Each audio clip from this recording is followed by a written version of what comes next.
चाहे आपने अरावली की हम बात करें, ये हमारे क्षेत्र अरावली में आता है। सरकार की गलत नीतियों के खिलाफ लोगों की मूवमेंट है, उसको हमें मजबूत करना है। सबसे कमज़ोर वर्ग, उनके ऊपर प्रहार है, उनकी रोज़ी रोटी पर प्रहार है। आज उसको भी हमने उजागर करना है। जो ज़मीन पर जिस तरह के मुद्दे हैं, चाहे आपने अरावली की हम बात करें, ये हमारे क्षेत्र अरावली में आता है। चाहे अरावली पर्यावरण को बचाने की हम बात करें, जो कि एक लोगों की मूवमेंट है। इस सरकार की गलत नीतियों के खिलाफ लोगों की मूवमेंट है, उसको हमें मजबूत करना है। और उसके साथ साथ आज जो हमारे ग्रामीण अंचल में गरीब लोगों, सबसे कमज़ोर वर्ग, उनके ऊपर प्रहार है, उनकी रोज़ी रोटी पर प्रहार है। आज उसको भी हमने उजागर करना है, उसको भी बचाने की ज़रूरत है। किस प्रकार से मनरेगा को ख़त्म किया गया है, इसमें सिर्फ ये नहीं है कि एक नाम, लेकिन बात ये है कि गरीब के हाथ से आप गरीब जो अपने हाथ से आ जाओ संजय पीछे आ जाओ, जो मेहनत करके कमाई करता था, एक उसका अधिकार दिया गया था, उसको ख़त्म करने का ये एक काम किया है भाजपा सरकार ने।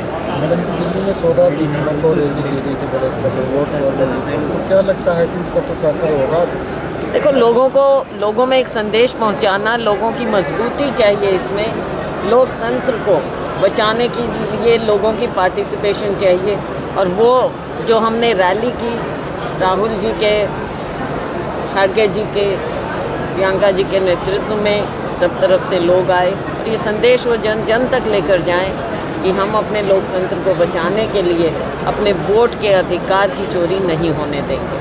5 तारीख से बात करें तो राहुल बचाने को लेकर के कांग्रेस पार्टी एक यात्रा भी शुरू करना चाह रही है, उसको किस तरह से? ये बिल्कुल जो लोगों के हित के कार्य हैं, उसमें कांग्रेस पार्टी हमेशा बढ़ चढ़कर, अग्रणी होकर लोगों की आवाज़ बनती रही है और आगे भी बनेगी। आप कहें या फिर कांग्रेस कहें, वो कहते हैं कि वोट चोरी हो रही है, जो वोटर लिस्ट है उसमें छेड़खानी है, इलेक्शन कमीशन गलता है। अगर ऐसे ही होता रहा, अगर इन आरोपों को सही माने, तो लगता है कांग्रेस कभी सत्ता में आ पाएगी। देखो, बात कांग्रेस की सत्ता की नहीं है, ये राहुल जी ने बार बार कहा है। सत्ता एक ज़रिया होता है, और वो ज़रिया यही है कि लोगों के अधिकार का बचाव हो सके। लोगों को इसमें अपने अधिकार के लिए आगे बढ़ना होगा। कांग्रेस लोगों के अधिकार की लड़ाई लड़ती रहेगी। सेरन मामला है, जिनको जमानत मिली है, उस पर क्या है? इसमें सेरन को तो जमानत मिली है। हाँ, उन्नाव वाला। देखो, जगह जगह ये काम हुए हैं, कई स्टेट्स में ये हुआ है। उत्तराखंड में हुआ, अंकिता केस हुआ। हर जगह आपने देखा कि भाजपा बजाय इसके कि आगे बढ़कर न्याय दिलाए, बेटी बचाओ बेटी पढ़ाओ का खोखला नारा लोगों पर ना थोपे, असली मायने में न्याय दिलाए। और ख़ास तौर से ये एक उदाहरण के तौर पर इनको आगे बढ़ना चाहिए भाजपा को। जब इनके बड़े बड़े लोग ऐसे केसेस में संलिप्त होते हैं, तो इनको तो आगे बढ़कर, लेकिन यहाँ पर खुद इन्वेस्टिगेटिंग ऑफिसर के खिलाफ जो पीड़ित परिवार है, उन्होंने कहा है, उंगलियाँ उठाई हैं, तो सरकार तो इनकी रही, लोग इनके, और जो दोषी हैं वो इनके। तो वो आ जाओ, आओ गए सब पीछे आ जाओ, आओ। तो ये ऐसे भाजपा केवल बचाने की कोशिश करती है इन लोगों को, और फिर आप देखते हैं कि असलियत सामने आ जाती है लोगों के। लोग कैसे विश्वास करेंगे?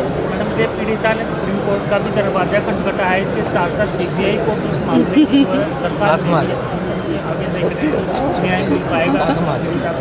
देखो, न्याय के लिए हर तरह का प्रयास होना चाहिए। और इसमें जैसा मैंने कहा, भाजपा सरकार जहाँ जहाँ पर हैं, जिस प्रकार से इनके राज में ऐसा होता रहा है, चाहे हाथरस रहा, उन्नाव रहा हो, जगह जगह हुआ है ये।